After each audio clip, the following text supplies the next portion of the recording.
পৃথিবীতে আল্লাহ এবং তার রাসূলকে খুশি করার জন্য বসে রয়েছি আমার বাবারা। একটাই উদ্দেশ্য, আল্লাহকে খুশি করব, আল্লাহ এবং তার রাসূলকে খুশি করব। আমার প্রিয় ভাইরা, আল্লাহ তাবারাকা তাআলা আমাদের এই বসাকে উপস্থিতিকে কবুল করুন। জোরে জোরে বলি আমিন। আমার প্রিয় ভাইরা, বাবারা, বন্ধুরা, আল্লাহ রাসূল সাল্লাল্লাহু আলাইহি ওয়া সাল্লাম ইরশাদ করেছেন, তোমরা যদি আমার উপর একবার দরুদ শরীফ পড়ো, আল্লাহ তাবারাকা তাআলা তোমাদেরকে 10টি নেকি দান করবে। আল্লাহ তাবারাকা তাআলা তোমাদের 10টি মর্যাদাকে বৃদ্ধি করে দিবে, তোমাদের 10টি গুনাহ মাফ করে দিবে। এজন্য শুধু জলসায় নয়, মসজিদে নয়, খানকায় নয়, খেতে নয়, বসে নয়, যখনই শরীর পবিত্র থাকবে তখনই আমরা আমার নবীর উপরে দরুদ শরীফ পড়ব, যেন কিয়ামতের ময়দানে আমরা আমার নবী মুস্তাফার কাছাকাছি থাকতে পারি। জবানটা খুলে উচ্চ আওয়াজে বলি আমিন। নবী মুস্তাফা ইরশাদ করেছেন, ইন্না আওলান নাসি বি ইয়াওমাল কিয়ামাতি ইয়ান্তারু আলাইহিস সালাত। কিয়ামতের ময়দানে কেউ যদি আমার উপর দুনিয়াতে বেশি পরিমাণে দরুদ শরীফ পড়ে, ওই ব্যক্তি আমার তত বেশি নিকটে থাকবে। তো আমরা যত বেশি বেশি পরিমাণে আমার নবীর উপর দরুদ শরীফ পড়তে পারবো, তা আমাদের উচিত ময়দানে আমরা আল্লাহ রাসূলের তত বেশি কাছাকাছি থাকতে পারবো। জবান করে বলুন সুবহানাল্লাহ। এজন্য আমার ভাইরা, বাবারা, ঈমানের নিয়ামত যাদের রয়েছে, যারা আমাদের সুন্নি মুসলমান, আকীদা যাদের বিশুদ্ধ আছে, আল্লাহ আমাদের আকীদাকে বিশুদ্ধ রেখেছেন। আলহামদুলিল্লাহ, পড়ে পড়ে কোনো মতে ঈমানটা নিয়ে যদি আমরা কবরে যেতে পারি, আলহামদুলিল্লাহ, কোনো একবার হলেও মুস্তাফার শাফাআত পেয়ে আল্লাহ আমাদেরকে জান্নাতে পৌঁছে দিবে। আমার প্রিয় ভাইরা, আমার বন্ধুরা, সূরাতুল ইখলাস তেলাওয়াত করেছি। কোরআনুল কারীমের একেবারে সর্বশেষ নম্বর পারা, 23 নম্বর পারা। আল্লাহ তাবারাকা তাআলা কালামে হাকিমে সুন্দর করে বলে দিচ্ছেন, হাবিব, আমি আল্লাহ এক, আমি আল্লাহ অদ্বিতীয়, আমি আল্লাহর সাথে কারো তুলনা নাই, আমি আল্লাহর সাথে কারো মেশাল নাই, আমি আল্লাহ এক, সৃষ্টিকর্তা একজন, আমি আল্লাহ এক, কিন্তু আমি আল্লাহর জবান দিয়ে আমার একত্ববাদের কথা প্রকাশ করব না। ইয়া রাসূলুল্লাহ, ইয়া হাবিবাল্লাহ, ও মায়ার নবী, ও দয়াল নবী, কুল হাবিব, কথা তো আমার, ভাষা তো আমার, বাণী তো আমার, হুজুর আপনার জবান দিয়ে সেটা বের করে দেন। অর্থাৎ আমার আল্লাহ বোঝাতে চাচ্ছেন, আমি আল্লাহ একত্ববাদের আকীদা আমার নবীর মাধ্যমে আমি প্রকাশ করব। আমার নবীকে মেনে যারা আমি আল্লাহকে মানবে, আমি তাদেরকে মুমিন হিসাবে সাব্যস্ত করব। আমার ভাইরা, বাবার বন্ধুরা, আজকাল আমাদের খ্রিস্টান সমাজ আছে, ইহুদি একটা ধর্ম আছে, আছে না? আছে না?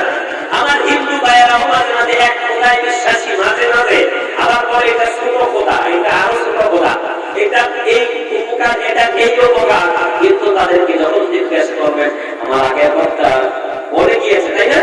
বলে গিয়েছে, তাদের কিতাবে লেখা আছে, গীতা নামে মহাভারতে লেখা আছে। আমার ভাইরা, বাবারা, তারা সর্বোচ্চ ক্ষমতার অধিকারী একমাত্র আল্লাহকে মানে, কিন্তু মুহাম্মদুর রাসূলুল্লাহকে না মানার কারণে তারা বেঈমান। মুহাম্মদ সাল্লাল্লাহু আলাইহি ওয়াসাল্লামকে না মানার কারণে তারা কি? বেঈমান, ঈমান হারা। এইজন্য আল্লাহ পাক বলেছেন, হাবিব, আমি আল্লাহ তো এক, আমার ভাষা আমার, বাণী আমার, হাবিব জবান আপনার। যখন মুস্তাফা জবানে আমি আল্লাহর একত্ববাদের ঘোষণা আপনার উম্মতরা শুনবে, তখন আগে আপনাকে মানতে হবে, আপনার জিসিম, আপনার জাতকে মানতে হবে, আপনাকে মহব্বত করতে হবে। আপনাকে মেনে যারা আমি আল্লাহকে মানবে, তারাই ঈমানদার। সরাসরি বলে দিতে পারতেন, আল্লাহু আহাদ, আমি আপনি বলে দিন আমি আল্লাহ এক। আল্লাহ বলেছেন, কুল হুয়াল্লাহু আহাদ, যদি কুল বাদ দিয়ে দেওয়া হয়, আল্লাহু আহাদ, তিনি আল্লাহ এক। আল্লাহ বলেছেন, না না না, আমি আল্লাহ এক, আমি আল্লাহ সরাসরি তোমাদের কাছে বলবো না।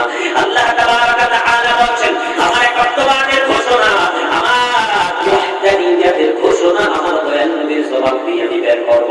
কেননা আমার নবীর উম্মতদের মধ্যে কিছু মুনাফিক থাকবে, ওই মুনাফিকদের থেকে আস্তে আস্তে আস্তে আস্তে কিয়ামতের আগ পর্যন্ত মুনাফিক সম্প্রদায় বৃদ্ধি হয়ে যাবে, যারা আমার নবীর শান-মানের খেলাফ কথা বলবে, আমার নবীর অসাফ, আমার নবীর গুণাগুলির বাইরে কথা বলবে।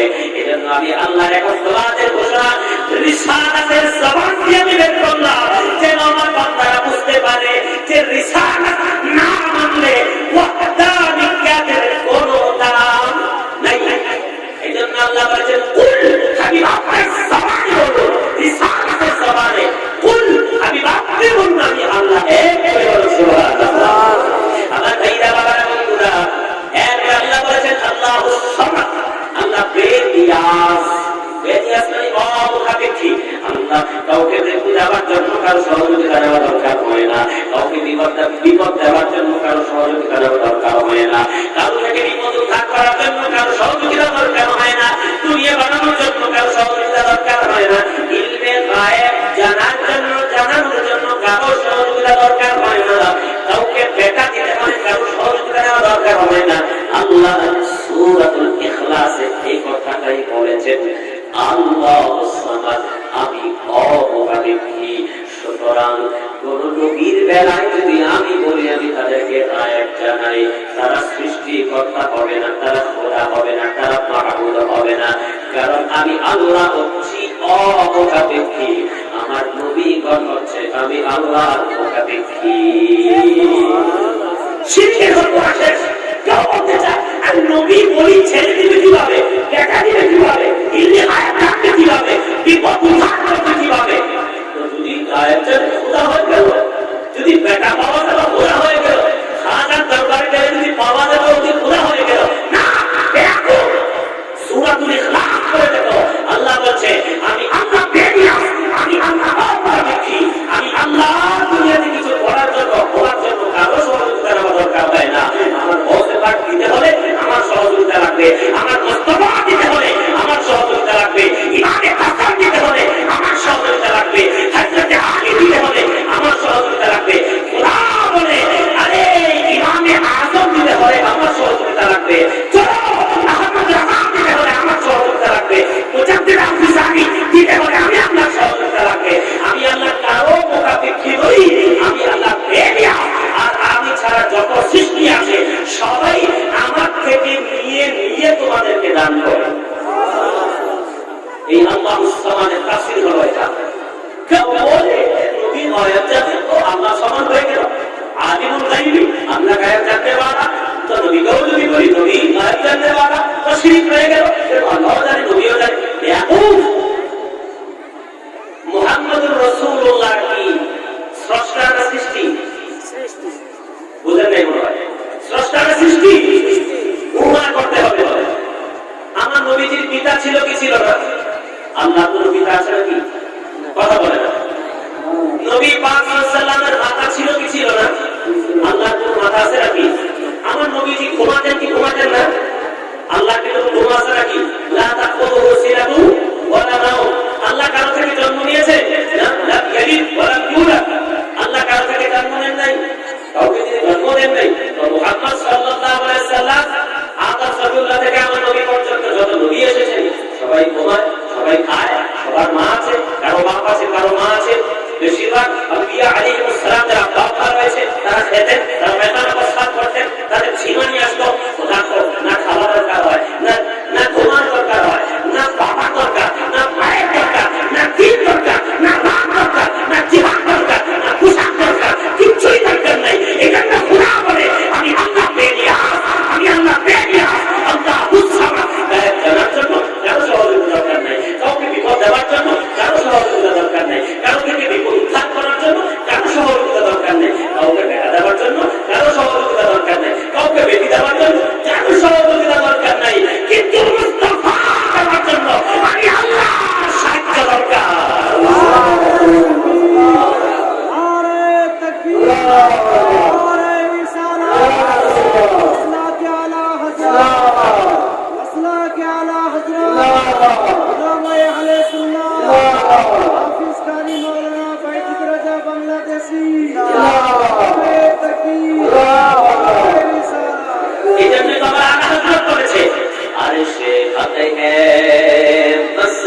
দে রিফাত রাসূলুল্লাহ কি আরশে হক হ্যায় মসনদ রিফাত রাসূলুল্লাহ কি দেখলি হ্যায় হশর মে ইজ্জত রাসূলুল্লাহ কি এরপরে তুমি দেখো আর হযরত কি বলছে দেখো মুস্তাফার আশিক মুস্তাফার গোলাম মুস্তাফার দিওয়ানা মুস্তাফা থেকে ইলমে লাহুরি ইলমে বাতিন ইলমে ফিরায়াত যে আহমদ রাজা পেয়েছে সেই আহমদ রাজা কালাম শুনো আহমদ রাজা বলে লা রাব্বিল আরশে জিসকো जो मिला उनसे मिला बढ़ती है तो नैन में नियामत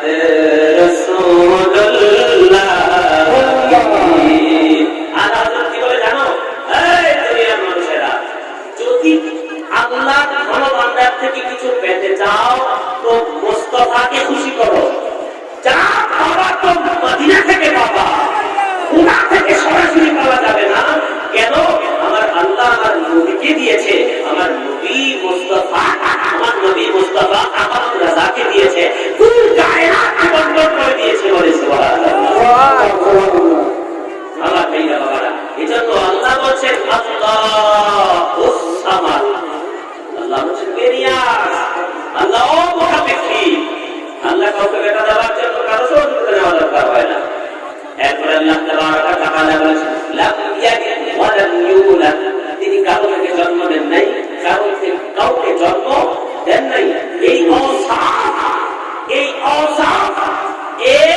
মাত্র আল্লাহ তাবারাকা তাআলা একমাত্র তার মাকে জন্য হযরত আদম আলাইহিস সালামকে আল্লাহ সৃষ্টি করেছেন তিনি দুনিয়াতে এসেছেন খাওয়া দাওয়া করেছেন হাঁটা চলা করেছেন তার বিবির প্রয়োজন হয়েছে তিনি ঘুমিয়েছেন তার ওষুধ খাওয়া দরকার হয়েছে তিনি আবার ইন্তেকাল করেছেন আল্লাহ না কাউকে তিনি কি কেউ সৃষ্টি করেছে না তিনি কোনদিন ধ্বংস হয়ে যাবে না তার অফাক হবে না তার খাবারের প্রয়োজন হবে এই জন্য আল্লাহ বলেছে কেন নবীর ক্ষমতা দেখে তাকে খোলা বলো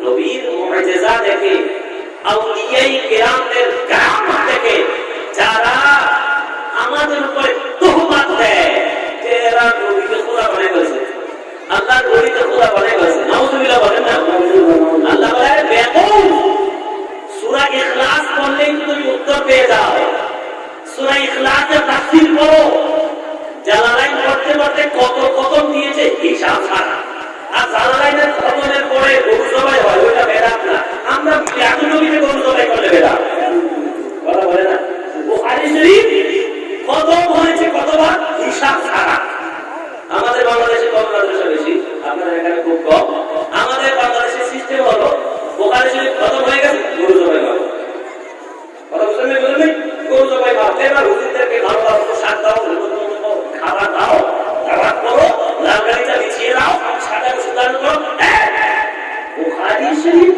খতম হলে পরে গরু জবাই করা জায়েজ কোন হাদিসে আছে কোন হাদিসে আছে কিয়ামত পর্যন্ত কোন বাতিল হিরকা প্রমাণ করতে পারবে না যে বুখারী খতম করার পর গরু জবাই জায়েজ এই গরু জবাই জায়েজ যেভাবে হয়েছে মিলাদুন নবীতে গরু জবাই জায়েজ সেভাবেই হয়েছে তোমরা খাতমে বুখারীতে তোমাদের হুজুরদেরকে নতুন পোশাক দাও কোন হাদিসে লেখা আছে এটা বেদাত হয় না ওই দলিল দিবি কোনটা দিয়ে মাসান্না ফিল ইসলামে সুন্নাতান হাসানা ফালাহু আজরুহা ওকে আমরা পড়াইছি মুসলিমের হাদিস মিশকাতে আছে আল্লাহর হাবিব বলেন কেউ যদি দ্বীনে ইসলামে একটি নতুন পদ্ধতি নতুন কাজ এটা বিদআত করা একা থেকেই তো বিদআতে হাসানা সিদ্ধ হয়ে গেল শেখ মুহাদ্দিস আব্দুল হক মুহাদ্দিস দেহলভী রাহমাতুল্লাহ আলাইহি মাদারিজুন নুবুওয়াত বলেন মা সাবাতা বিস সুন্নাহ বলেন আখবারুল আকিয়া বিভিন্ন কিতাবে লিখেছেন তারপর শাহ ওলিউল্লাহ মুহাদ্দিস দেহলভী উপমহাদেশে জওয়াহির করে কিতাবগুলো করে দেখেন যেটাকে পুরোকে ডিভাইড করেছেন একটা হাসানা একটা সাকিয়া এই কোন খবরটা বুখারীর খতম করার পর কোন খবরটা এই বেদাতি নেকারি হয়, কিন্তু বোখারির খতম করার পরে গরু জবাই আর সাজানো সোজা হতে তাদের বেদাত যুগে করে তখন বেদাত হয় না। আমরা যখন সবুজ পতাকা নিয়ে একটা ছাঞ্জানিয়া এলাকাতে ফুল লাগে আর সবুজ পতাকা লাগে বিরাজুবি করি, এরা বেদাতি দেবী করতেছে বলে কি বলেন আপনাদের এখানে কিরকম জানি না, কিন্তু আমাদের এখানে আমাদের এখানে শুধু এটা না, আমরা যখন কিছু কিছু এলাকা আছে কোন কোন এলাকায় যেখানে ওদের দল বড়, ওরা রাস্তায় লাঠি দিয়ে দাঁড়িয়ে যায় জুলুসকে বাধা দেওয়ার জন্য। কত মারাত্মক বিষয় চিন্তা করেন তো, এবার কত মারাত্মক বিষয়। জুলুসটা করবেই না, এটা তো জায়েজ মনে করি না, বরং লাঠি দিয়ে দাঁড়িয়ে যায় যে এদেরকে বেদাতীদেরকে হত্যা করবো। নাউযুবিল্লাহি মিন যালিক। আল্লাহ আমাদেরকে সুন্নি বানিয়েছে, আলহামদুলিল্লাহ আমরা খুশি। বলেন খুশি না বেজার? আর খুশি না বেজার? আরেকটা খুশি হলো আমরা মাসলাকে আলা হযরত। বলেন সুবহানাল্লাহ। মাসলাকে আল্লাহ তাবারক ওয়া তাআলা সূরাতুল ইখলাসে বলে দিয়েছেন, আমি আল্লাহ কারো থেকে জন্ম নেই নাই, আপনি কেউ জন্ম দেই নাই, আমি আল্লাহ তাবারক ওয়া তাআলা আমার সমতুল্য কেউ নাই।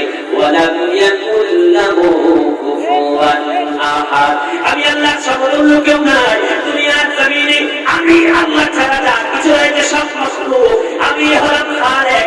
সুতরাং খালেক এই সিফাত যদি কারো না হয়, সুতরাং আপনি আযাদ দরবারে যেতে পারেন, আপনি মাহবুবে ইলাহি নিজামুদ্দিন আউলিয়ার দরবারে যেতে পারেন, আপনি আলা হযরতের দরবারে যেতে পারেন, দাতা বাবার দরবারে যেতে পারেন। যে কোন আল্লাহর ওলিদের দরবারে কি আপনি বেটা চান, বেটি চান, সম্পদ চান, মাল চান, যা মনে চায় চান, শুধুমাত্র খালিক মনে না করলেই সমস্যা নেই। খালিক একমাত্র আল্লাহ।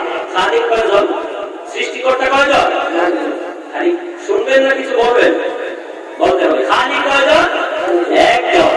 আমার প্রিয় ভাইরা বাবারা বন্ধুরা, এজন্য আল্লাহ তাআলা বলেছেন, হে মুসলমান, আমার বান্দা বান্দিরা, আমি আমার নবী মুস্তাফা সাল্লাল্লাহু আলাইহি ওয়াসাল্লামকে দান করেছি, এমন দান করেছি, এমন দান করেছি, ওয়ালা সাউফা ইউ'তিকা রাব্বুকা ফাতারদা। সূরাতুল দুহা-তে আল্লাহ বলেছেন, হাবিব ও নবীজি, আমি আপনাকে এমন দান করব, চিনি আপনাকে এমন দান করব, আমি আল্লাহর দানতে আপনি নবী সন্তুষ্ট হয়ে যাবে। তাফসীরকাররা লিখেছে, এই আয়াত যখন নাযিল হয়েছে, আমার নবী মুস্তাফা সাল্লাল্লাহু আলাইহি ওয়াসাল্লাম তখন সিজদায় করেছিলেন। জিবরিলকে পাঠিয়ে দিলেন আল্লাহ তাবারক ওয়া তাআলা।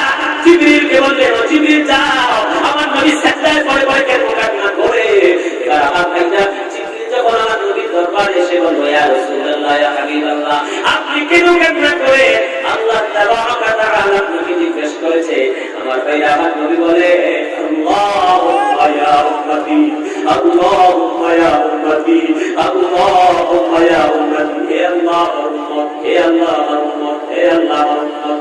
নবী মুস্তাফা আমাদের জন্য কান্নাকাটি করে আমার আল্লাহ জিবরিলের মাধ্যমে নবীকে জানিয়ে দিলেন, এই জিবরিল যাও যাও, আমার নবীর কাছে সংবাদ নিয়ে যাও, আমার নবী কি তার উম্মতের অর্ধেক অংশকে বিনা হিসাবে জান্নাত পেয়ে যেতে ইচ্ছুক নাকি শাফাআতে কুবরা দিবে?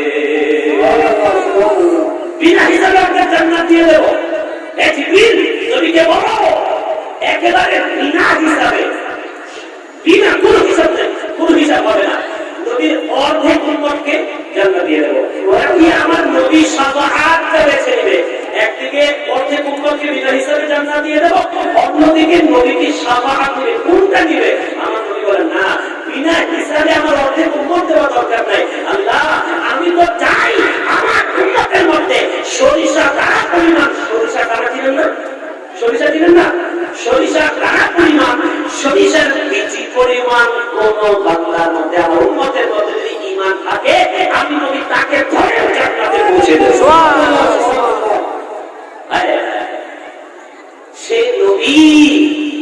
সেই নবী মুস্তাফা আমাদের জন্য এত বড় সুযোগ করে দিলেন। যদি অর্ধেক আমার নবী মেনে নিতেন, তাহলে বাকি অর্ধেক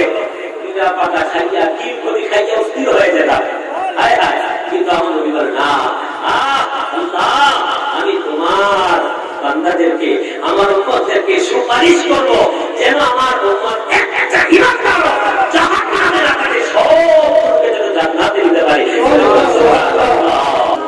আল্লাহ স্ত্রী একবার আমার নবী মুস্তাফা সাল্লাল্লাহু আলাইহি সাল্লামকে হত্যা করার জন্য চক্রান্ত করেছে।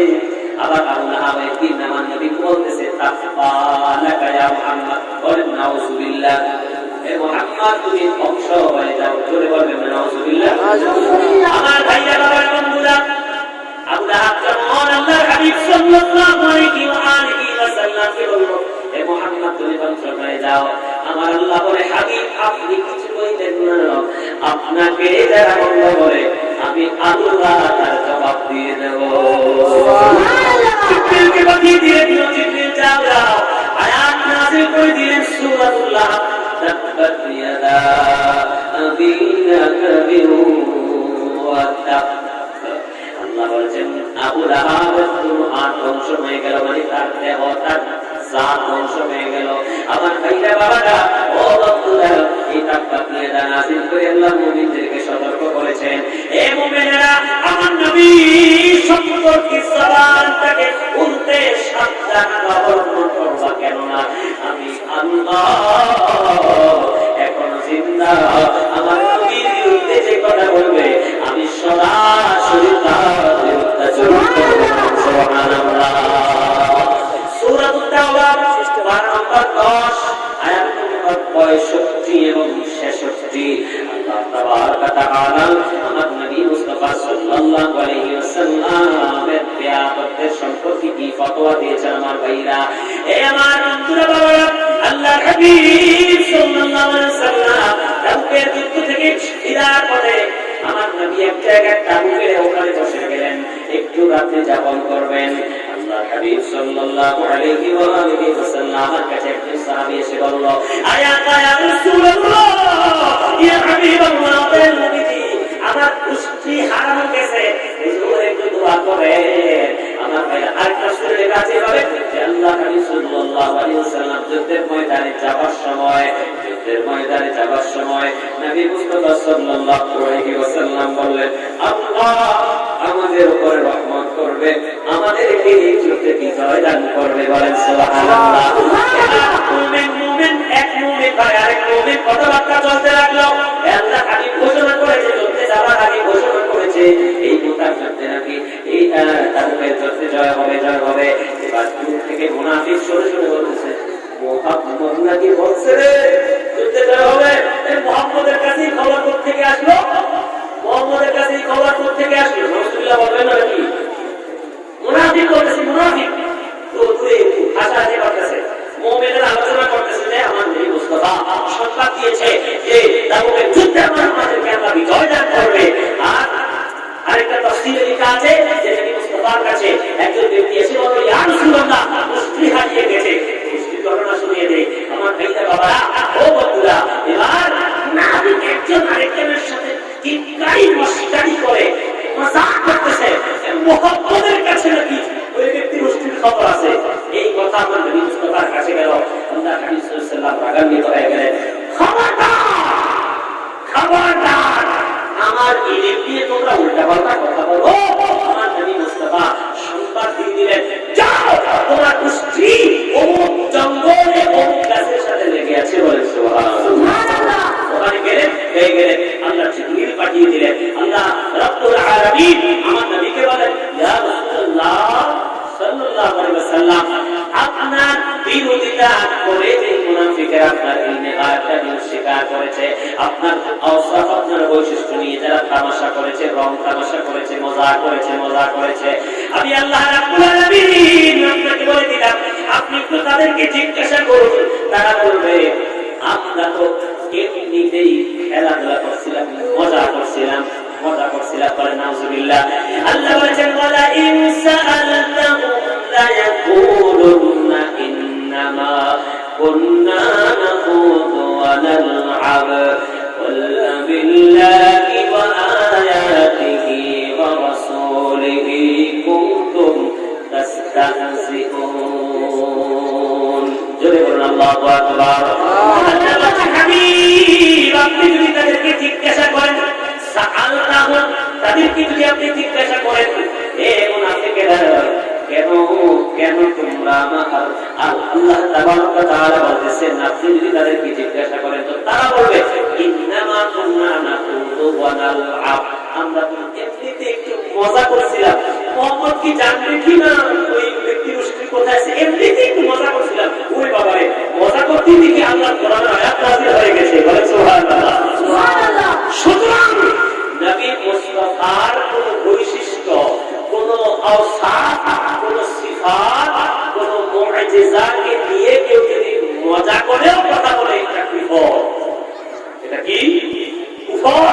আল্লাহ বলেন কুল, আপনি বলুন আবিল্লাহি ওয়া আয়াতিহি ওয়া রাসূলিহি কুনতুম তাস্তাহজিউন।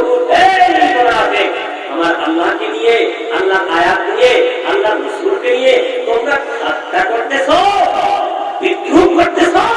খবরদার, লা তা'তাযিরু, মিথ্যা অজুহাত করো না। মানে মিথ্যা অজুহাত করো না মানে আসলে তোমরা টিটকারি মজা করছিলে না, বরং তোমাদের অন্তরে কুফরি রয়েছে, তোমাদের অন্তরে নবীর সেই গান নাই। তোমরা মনে করো নবী জানে না, তোমরা মনে করো মুস্তাফার কাছে আসমানি খবর নাই, মুস্তাফার কাছে খোদার সংবাদ নাই, বরং তোমরা মুনাফিক, মিথ্যা অজুহাত রচনা করিও না। কদ কাফারতুম বা'দা ঈমানিকুম, তোমরা ঈমান আনার পরে কাফির হয়ে গেছো। ঈমান আনার পরে কাফির হয়ে গেছে। কি বুঝতে পারলাম? কি বুঝতে পারলাম? দাড়ি, টুপি, পাঞ্জাবি, সুফা, কাপা, লেবাস, পোশাক, আশাক, নামাজ, রোজা, মাদ্রাসা, মসজিদ, শাইখুল হাদিস, ডক্টর আমরা অনেক হতে পারে, কিন্তু আমার নবী মুস্তাফার একটি গুণকে কেউ যদি অস্বীকার করে সে ব্যক্তি ঈমানদার হতে পারে না, কাফির হয়ে যাবে। আল্লাহ শুধু ফতোয়া দিয়ে খানতে হবে নাই, আল্লাহ বলেছেন ঈমান আনার পর। তোমরা তো ঈমানদার ছিলে, তোমরা ঈমান আনার বাক্য উচ্চারণ করেছিলে, মানুষের কাছে প্রচার করতে যে তুমি ঈমানদার, কিন্তু কোন কারণে তোমার কুফর হলো? যে তুমি বিশ্বাস করেছিলে মুস্তাফা যুদ্ধের সংবাদ জানে না, মুস্তাফা ওই ব্যক্তির মুশরিক সংবাদ জানে না, এজন্য আমি আল্লাহ তোমার ঈমানকে বিচ্ছিন্ন করে তোমাকে কাফের ফতোয়া দিয়ে দিলাম। সুবহানাল্লাহ। এই ফতোয়া কি বাংলাদেশি হুজুরের না আল্লাহ পাকের? কে দিয়েছে ফতোয়া? কদ কাফারতুম, কদ কাফারতুম আজিব কারীম। আল্লাহ বলেন হয়ে গেছো তোমরা কাফির, তোমরা কাফির হয়ে গেছো, কারণ মজা তো করেছো মুহাম্মদ সাল্লাল্লাহু আলাইহি ওয়াসাল্লামের বৈশিষ্ট্য নিয়ে। বলেন না সুবহানাল্লাহ। এজন্য খবরদার, খবরদার আমার ভাইরা বাবারা বন্ধুরা, মুসলিম শরীফে কিতাবুল জিহাদ বদর যুদ্ধ শীর্ষক আলোচনা হয়। আমার নবী মুস্তাফা সাল্লাল্লাহু আলাইহি ওয়া আলিহি ওয়াসাল্লাম হযরত আনাস বিন মালিক থেকে হাদিস বর্ণিত। হযরত আনাস বলেছেন নবী মুস্তাফা বদর যুদ্ধের একদিন আগে যুদ্ধের ময়দানে এসে গেলেন।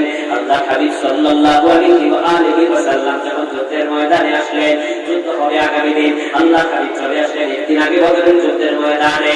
মুস্তাফা আল্লাহ রাসূল দৃশ্যের খবর দাতা নবী এইভাবে আঙ্গুলটা সঞ্চারণ করে করে করে করে করে করে দাগ দিয়ে দিয়ে দাগ দিয়ে দিয়ে বলতেছেন এখানে আবু জাহেল মারা যাবে, এখানে উতবা মারা যাবে, এখানে অমুক মারা যাবে, এখানে তমুক মারা যাবে।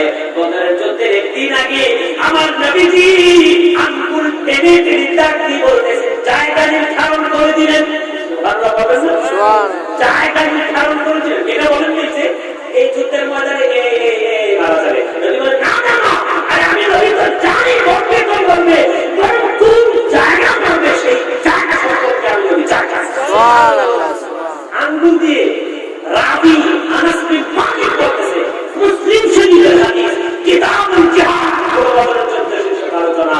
নবী মুস্তাফা আঙ্গুল দিয়ে টেনে টেনে বলে এই জায়গায় আমি যাই, এই জায়গায় অথবা এই জায়গায় শায়রা, এই জায়গায় আমার এই জায়গা বর্ণনাকারী মানে হাদিসের যিনি বর্ণনা করেছেন হযরত আনাস বিন মালিক বলে আল্লাহ শপথ নবী মুস্তাফা যেখানে আঙ্গুল টেনে টেনে একদিন আগেই মরার শপথ দিয়েছিল, এই দাগের এক চুল পরিমাণ এদিক সেদিক হয় নাই, সেই জায়গাতে মারা গিয়েছে, জাহান্নামে চলে গিয়েছে। বলেন সুবহানাল্লাহ।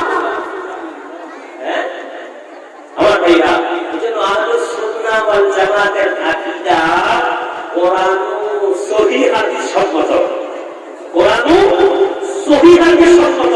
এখন তো কিছু মুসলমান আছে না, হাদিস বললে বলে সহিহ না গরীব আছে না কিছু, এটা কোন শরীফে আছে, কোন শরীফ বুখারী শরীফে আছে নাকি, কোন শরীফ মুসলিম শরীফে আছে নাকি? আমি একবার বাংলাদেশে জুমার নামাজ পড়ে বাজার যাচ্ছিলাম, ভ্যান চালায় ভ্যান, আহলুল হাদিস না। আচ্ছা, আহলুল হাদিস এবং আহলুস সুন্নাহর মধ্যে পার্থক্য কি একটু বলে দিই। আহলুল হাদিস এবং আহলুস সুন্নাহ পার্থক্য কি? হাদিস, সকল হাদিস অনুসরণীয় অনুকরণীয় নয়, বরং সকল সুন্নাহ অনুকরণীয় এবং অনুসরণীয়। ফর এক্সাম্পল, একটা এক্সাম্পল দেন, আল্লাহ রাসূল সাল্লাল্লাহু আলাইহি ওয়াসাল্লাম কোন এক যুদ্ধের ময়দানে গিয়েছেন, সাহাবায়ে কেরাম বলেন ইয়া রাসূলুল্লাহ অনেকদিন পর্যন্ত আমাদের দিদি থেকে আমরা দূরে সরে গেলাম, হুজুর এখন কি করব? যৌন ক্ষুধা তো উত্তেজিত হয়ে গেছে, সুতরাং আমরা কি পুরুষত্বটা নষ্ট করে দেব? নবী বলেন না, খবরদার, এটা করা যাবে না। কি করব? আমার নবী বলে এই মুহূর্তে কিছুদিনের জন্য তোমরা বিয়ে করো, মানে এক সপ্তাহ দুই সপ্তাহের জন্য কন্ট্রাক্ট ম্যারেজ যেটাকে বলা, নিকাহে মুতআ। হাদিসে পাকের ভাষায় এটা কি বলে? নিকাহে মুতআ, মানে কন্ট্রাক্ট ম্যারেজ, যেটা শিয়াদের মধ্যে এখন আছে।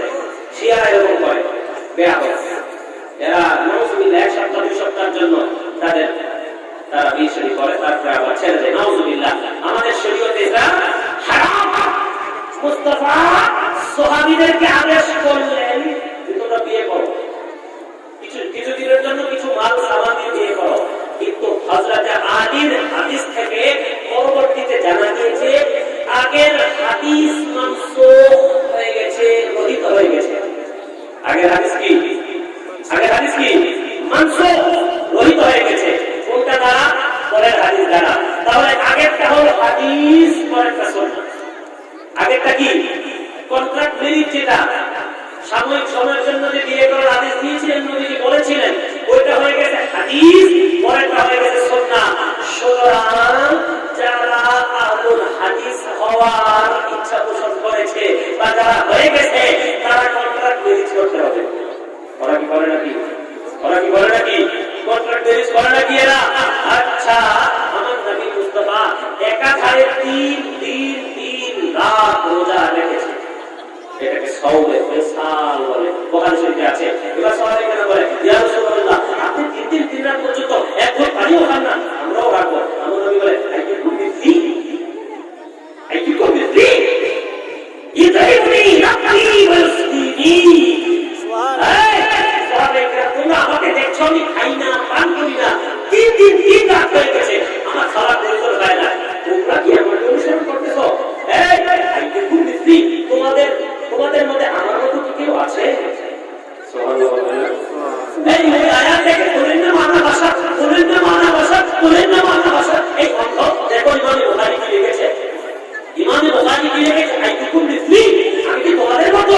মানে আমি 3 দিন 3 রাত না খেয়ে থাকতে পারি, কারণ আমি নবীকে আল্লাহ খাওয়ায়, আল্লাহ পান করায়। আমি নবীকে আল্লাহ খাওয়ায়, আল্লাহ পান করায়।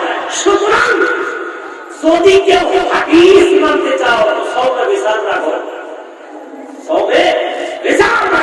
3 দিন 3 রাত পর্যন্ত পানিও খেতে পারবে না, খাইলে পীড়া দূর করবে, কারণ তোমরা আহলুল হাদিস।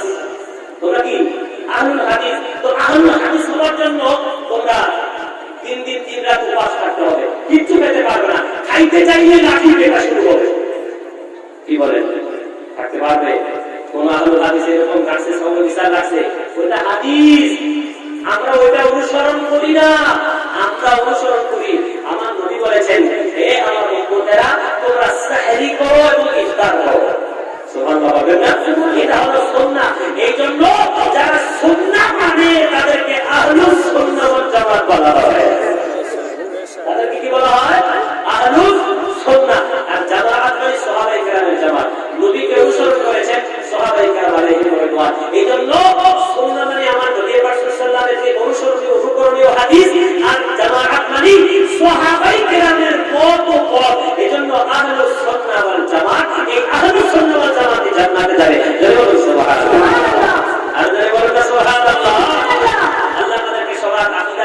ইবাদত রাখুন। জোরে জোরে বলি আমিন, আর জোরে বলি আমিন। আল্লাহ তাবারাক ওয়া তাআলা কুরআনুল কারীম সূরাতুল আহজাব বলেছেন, বিসমিল্লাহির রহমানির রহিম, ইন্নাল্লাযীনা ইয়াকুলুনা আল্লাহা ওয়া রাসূলাহু লা'আনাহুমুল্লাহু ফিদ দুনিয়া ওয়াল আখিরাহ।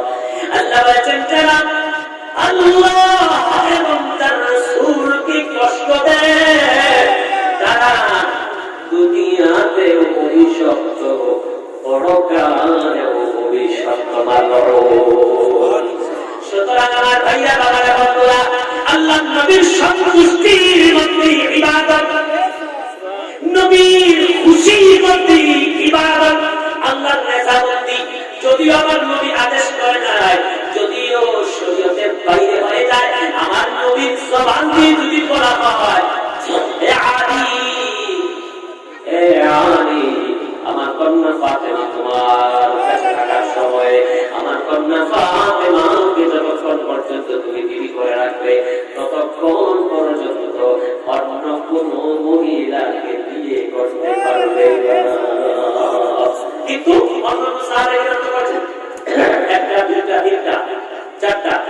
আচ্ছা, আমার নবী মুস্তাফা বিয়ে করেছিলেন কয়টা? কয়টা করেছিলেন? কোন বর্ণনার মধ্যে দেখা যাবে না। আচ্ছা, যারা আহলুল হাদিস তারা কয়টা করে?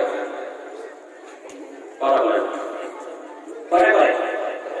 চারটা বেশি করা যাবে? তো তোমাকে বলি, নবীকে অনুসরণ করো, নবীর হাদিস অনুসরণ করো, নবীকে অনুসরণ করো। আল্লাহ বলেছেন, মা আতাকুম রাসূলুহু ফাখুযু ওয়া মা নাহাকুম আনহু ফান্তাহু। আচ্ছা, আল্লাহ রাসূল যা দিয়েছেন তা গ্রহণ করো, যা নিষেধ করেছেন তা করিও না। তো নবী তো নাটক নিয়ে করেছেন, তুমি কয়টা করেছো? নবী এই শাইখুল হাদিস ডক্টর গোমটাওয়ালা হুজুর আছে না, এই কথা বলে না। এই নবী সাহেব আপনি কয়টা করে? শাইখুল হাদিস সাহেব, আলুল হাদিস, আলুল হদস, সত্য সম্প্রদায় মুস্তাফা এমন এমন কাজ করেছেন মাঝে মাঝে, যেই কাজ, যেই আমলগুলো আমাদের জন্য অনুসরণ করা হারাম, হারাম, হারাম, গুনাহের কাজ।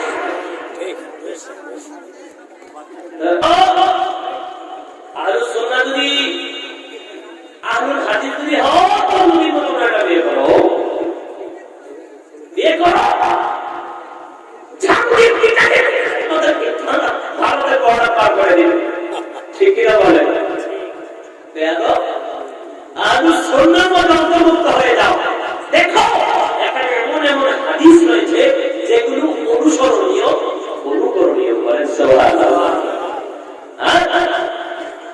আল্লাহ রাসূল সাল্লাল্লাহু হযরত আলীকে বলেছিলেন, আলী, ও আলী, আমার কন্যা ফাতেমা যতক্ষণ তোমার মালিকানায় থাকবে, আমার কন্যা ফাতেমা যতক্ষণ তোমার স্ত্রী হিসেবে থাকবে, ও আলী, তোমার জন্য দ্বিতীয় স্ত্রী গ্রহণ করা বৈধ হবে না।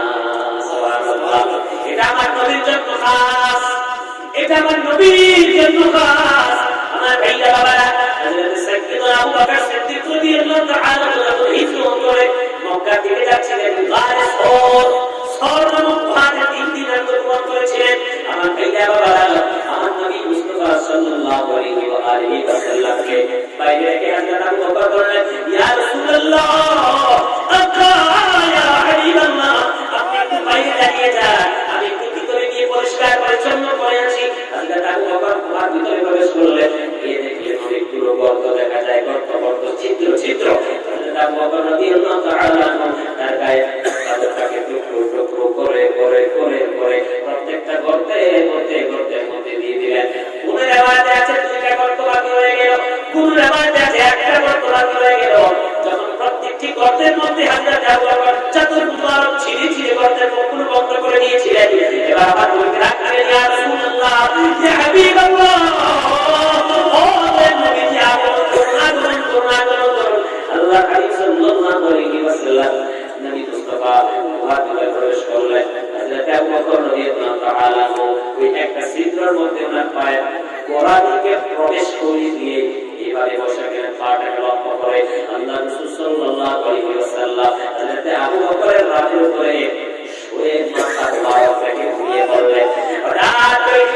করে হযরত আবু বকর রাদিয়াল্লাহু তাআলা পা মুবারক একটা সাপ দর্শন করলো।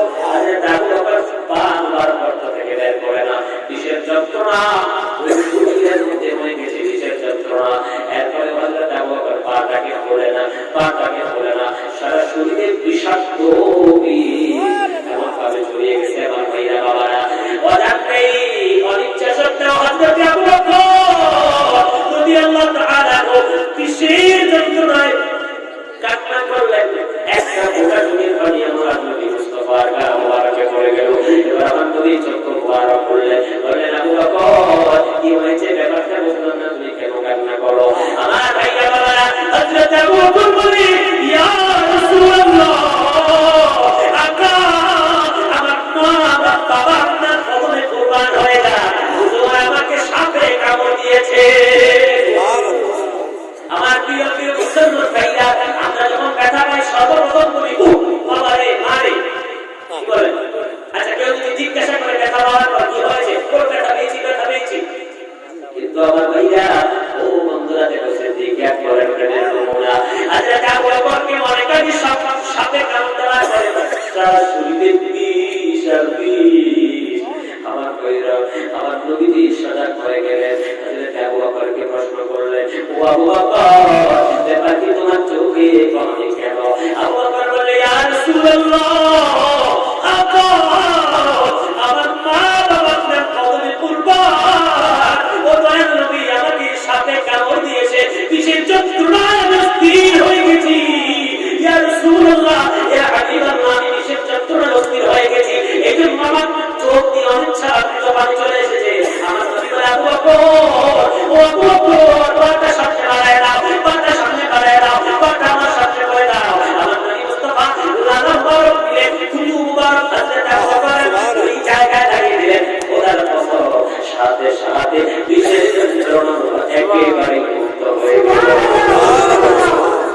কোন ল্যাবরেটরিতে যাওয়ার দরকার হয় না, অপারেশন থিয়েটারে যাওয়ার দরকার হয় নাই, দুনিয়ার কোন ঔষধ লাগানোর দরকার হয় না। আমার আল্লাহ আমার নবীর জবান মুবারকের মুবারকে এমন পাওয়ার দিয়েছে, এই পাওয়ারের কারণে বিশেষ ক্রিয়া বন্ধ হয়ে গেছে। সেই নবী এখন জিন্দা না মুর্দা?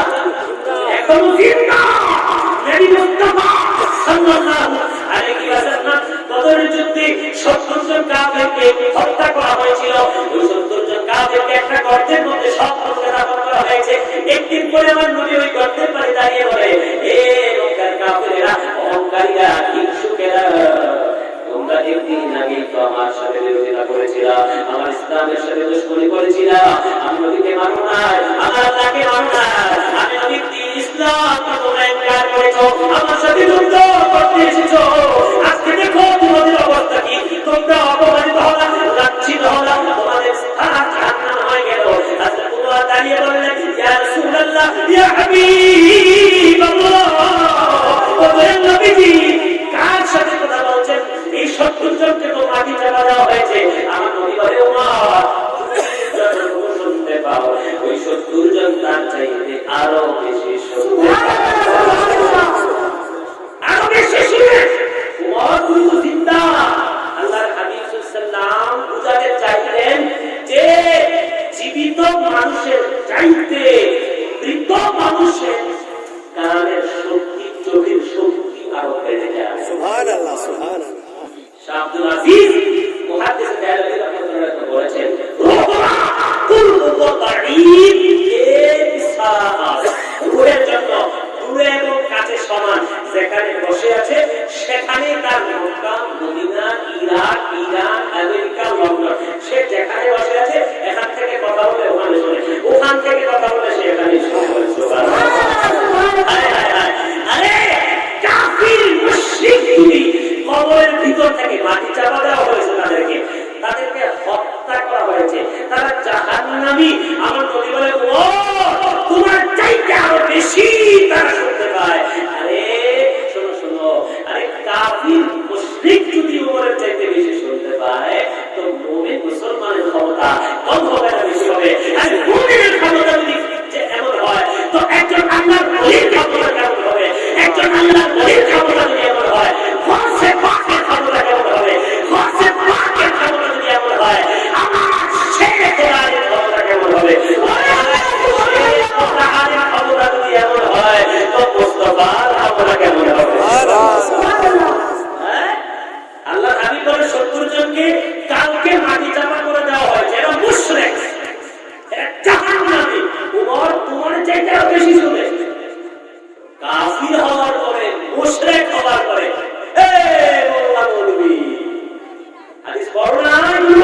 পায়ে দেয় না, জুতা পা আছে না, বাড়ির দিকে ফিরে যাওয়ার অবস্থায় যখন জুতা পা দিয়ে ফিরে, তখন ওই কবরস্থ ব্যক্তি জুতার আওয়াজ কবরের ভিতর থেকে শুনতে পায়। এটা বুখারী মুসলিমের হাদিস। মৌলভী তোকে তো কালো চশমা, যেখানে নবীর শান, যেখানে ওলিদের শান, যেখানে নবীর চিন্তা হওয়া প্রমাণ, যেখানে অলিদের চিন্তা হওয়া প্রমাণ, যেখানে নবী ওলিদের ক্ষমতা কুওয়াত খোদা প্রদত্ত শক্তি, ওখানে কালো চশমা দেখবে কিভাবে? আল্লাহ এটা নিশ্চয় করেছেন, বলেন আমিন। আর বলুন আমিন। হযরত আবু বকর রাদিয়াল্লাহু তাআলা আনহু বলেন, ইয়া রাসূলুল্লাহ, সাপের কামড় কিসে এমন যন্ত্রণা হচ্ছে আমার? আল্লাহ রাসূল মুবারক লাগাই দিয়ে ভালো হয়ে গেল। হযরত আবু বকর ইচ্ছাকৃত সাপের কামড় নিয়েছেন, ইচ্ছাকৃত বিষটাকে সহ্য করেছেন, কারণ এই সাপের কামড়ের মধ্যে আমার নবীজির শব্দ সাপের কামড় দিয়েছে, রাগ করে উঠে যায়, চিৎকার করে আমার নবীকে ধাক্কা দেয় নাই। আমার নবীকে ঘুমাচ্ছেন, উঠতেছে না, অনিচ্ছা সত্ত্বে চোখের পানি এসে গেছে। এরপরেও জিজ্ঞাসা করে মাতা কি, কেন কান্না করো? ইয়া রাসূলুল্লাহ, ব্যথা পেয়েছি, ব্যথা পেয়েছি শব্দ আগে উচ্চারণ করে নাই, বলেছি ইয়া রাসূলুল্লাহ, আমার মুস্তাফার গোলামি করার জন্য এমনই হওয়া দরকার। এমনই হও, তোমার সামনে একজন মুস্তাফির রাসূল, যত বড় আল্লাহর মানুষ ডাক্তার সাহেব, তোমার সামনে হলে দুশমনি করবে, চুপ করে বসে থাকবে, ওর কাজ ও করে, ওর কথাও বলে, আমি ভালো আছি। কি মুসলমান, কেমন নবী হলো? আবু বকর রাদিয়াল্লাহু আনহু শিক্ষা দিয়েছেন, গোলামি করো তো গোলামি করো, গোলামি করো, বলেন সুবহানাল্লাহ।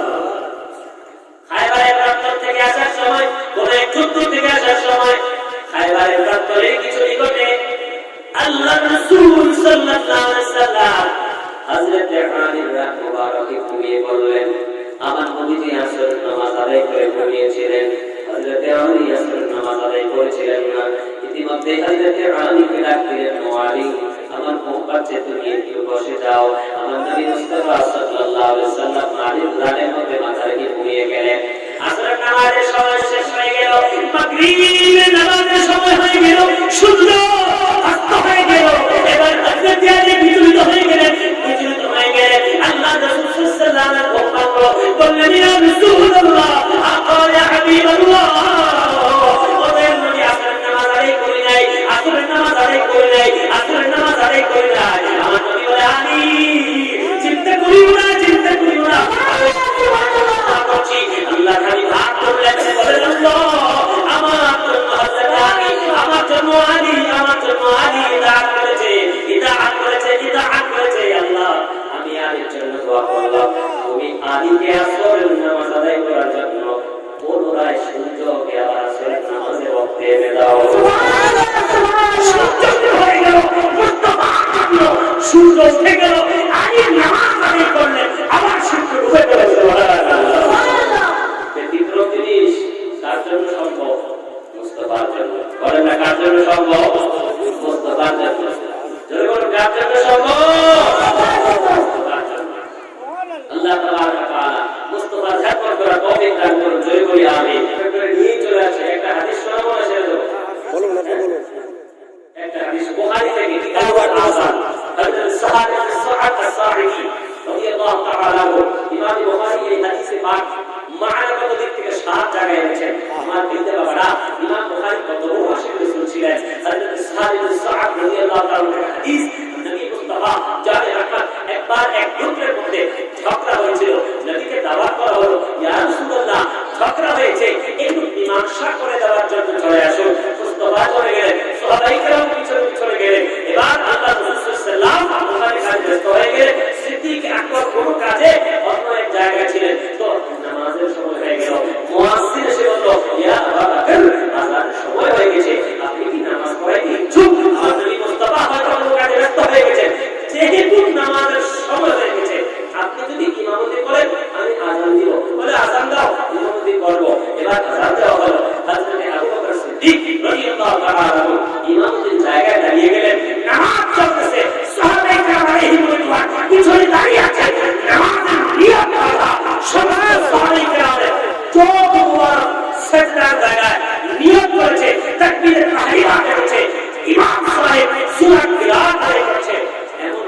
আজানি দিচ্ছ নামাজে? আবু বকর ঘরে আছে, এখানে পিছন দিকে তাকায়, দেখে আমার নবী পিছনে দাঁড়িয়ে আছে। সাথে সাথে ফৌরান আমার নবীকে বলেন, ইয়া রাসূলুল্লাহ, সামনে চলে যান। আবু বকর পিছনে আসলেন, আমার নবী বারবার ইশারা করে, আনিমতু সুন্নাতানা ইয়া আবু বকর, আনিমতু সুন্নাতানা। পিছনে আসিও না, পিছনে আসিও না, ওখানে থাকো, ওখানে থাকো, ইমামতি করো, নামাজ আদায় করো, কমপ্লিট করো, কমপ্লিট করো। আমার নবী বলে, তুমি যাও। আবু বকর বলে, ইয়া রাসূলুল্লাহ, আপনি যান। আবু বকর বলে, হুজুর আপনি যান। আমার নবী বলে, আবু বকর নামাজ পড়াও। ডাকাডাকি চলছে। আমার নবী দেখতে পেলে আবু বকর সামনে যাবে না, তো আমার নবী ইচ্ছা করে নামাজের জায়গায় দাঁড়িয়ে গেলেন। নবী মুস্তাফা বাকি নামাজ আদায় করলেন, সালাম দিলেন, দাঁড়িয়ে বললেন, আবু বকর কি বলো? আমি তোমাকে বারবার নিষেধ করলাম, তুমি এরপরেও আমাকে সামনে দিয়ে পিছনে চলে আসলে। এবার সিদ্দিক আকবর বলতেছে, আবু বকর রাদিয়াল্লাহু তাআলা নাম মিটিয়ে দিয়ে বললেন, আর ইবনে কুহাফা মানে কুহাফার বেটা। আবু বকর না, ইয়া রাসূলুল্লাহ, আবু বকর তো আপনার কদমে আগেই কুরবান হয়ে গেছে, বরং কুহাফার বেটা এই সাহস হয় নেই, হুজুর আপনি হাজির হয়ে যাবেন আর আবু বকর আপনার সামনে দাঁড়িয়ে ইমামতি করবে।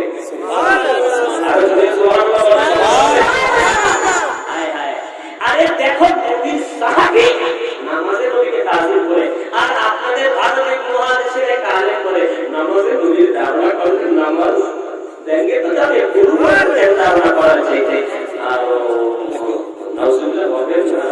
হায় হায়, আল্লাহ বলেছে, আমিনু কামা আমানান নাস, আমিনু কামা আমানান নাস। সূরাতুল বাকারা আয়াত নম্বর 13। আল্লাহ বলেছে, হাবিব মুনাফিক আপনার সামনে এসে বলে, আমান্না বিল্লাহ, আমান্না বিল্লাহ, আমান্না বিল্লাহ, আমরা আল্লাহর উপর ঈমান এনেছি, ওয়াল ইয়াউমিল আখির, পরকালের উপর ঈমান এনেছি। আল্লাহ বলেন, তারা ঈমানদার নয়, মুখে মুখে সাক্ষ্য দিচ্ছে। আল্লাহ পাক বলেন, ইয়া রাসূলুল্লাহ, মুনাফিকদের ঈমানটা একটু ত্যাগ করেন। হুজুর আপনি বলুন, মুনাফিকেরা আমার সাহাবীরা যেভাবে ঈমান এনেছে সেভাবে ঈমান আনতে পারে। আমার সাহাবীরা যেভাবে ঈমান এনেছে সেভাবে আনো, তাহলে আমি তোমাকে ঈমানদার করব। মুনাফিক বলে, বলো আপনি কেমন আমার সুফাহা, সুফাহা নবীর পাগল নির্বোধ। সুফাহা মানে নির্বোধ বলা হয়, বোধ নাই যাদের পাগল হয়, পাগল পাগল বুঝুন তো, পাগল পাগল। মুনাফিক বলে নবীর সাহাবীরা তো পাগল, এদের মতো কি ঈমান আনতো নাকি? আল্লাহ আল্লাহ ইন্নাহু হুমুস সুফাহা ওয়ালাকিন লা ইয়ালামুন। যারা আশিকে রাসূল, যারা নবীর আশিক, যারা নবীর দিওয়ানা, যারা নবীর নাম শুনলে নিজেকে হারিয়ে ফেলে, মাচাল মাচাল করে নাম রাসূল করে, ছোট ছুঁয়ে সবুজ পতাকা লাগিয়ে জুলুসে যায়, তারা নবীর আশিক, তারা নবীর দিওয়ানা। যারা আশিকদেরকে পাগল বলে, আমি আল্লাহ বলছি এরাই পাগল।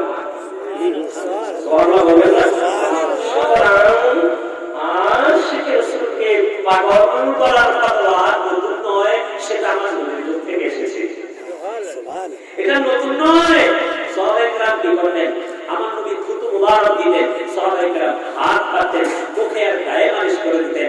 নবী মুস্তাফা বুখারী শরীফে আছে, নাক ছাড়তেন, ওই নাকের ময়লা হাতে নিতেন, মুখে আর জামাতে মালিশ করে দিতেন। নবী মুস্তাফা ওযু করতেন, ওযুর অবশিষ্ট পানি নেবার জন্য খুব মুখে করতেন। আমার নবী মুস্তাফা মাথা মুবারক মুখন করতেন, তো চুল মুবারক নেবার জন্য সাহাবায়ে কেরাম জানাজানি লেগে যেত। নবী মুস্তাফা নতুন মুবারক রাখতেন, তো নবী নতুন মুবারক নেবার জন্য সাহাবায়ে কেরাম পাগল হয়ে যেত। ও মুনাফিক লেগে লেগে বলে, এই দেখো কি করে এরা কি করে।